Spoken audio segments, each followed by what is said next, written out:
Быйыл 4 айдын ичинде кепилдик фондунун активдери 102%га өсүп 1 миллиард 225 миллион сомду түздү. Бул тууралуу аталган фонддун төрагасы Малик Абакиров билдирди. Ал быйыл 4 ай ичинде болжол менен 204 миллион сомго 600дөн ашуун кепилдик берилгенин жана өткөн жылга салыштырмалуу 400%га өскөнүн кошумчалады. Биздин ишкерлер 40-50% ишкерлер кепилдикте мукташтык болуп атат. Биздин капиталыбыз бүгүнкү күндө 1 миллиард 200 миллион сом.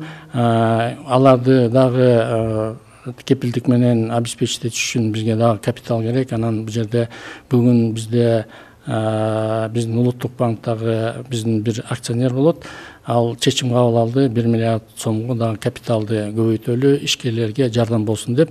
Анан бүгүнкү күндө биз ошо маселенин үстүндө иштеп атабыз. Жакын арада бул маселе да чечилет. Анан ошол дагы каражат ишкерлерге капитал кепилдик катары жумшалат. Фонд 2 кластердик долбоорду жүзөгө ашырууну Ысык Көл облусунун сүт тармагын колдоо боюнча долбоорду ишке ашырууда жана мал чарбачылыгын өнүктүрүүгө колдоо көрсөтүүдө. Айдар Темиралиев, Жантай Макенов, Пирамида.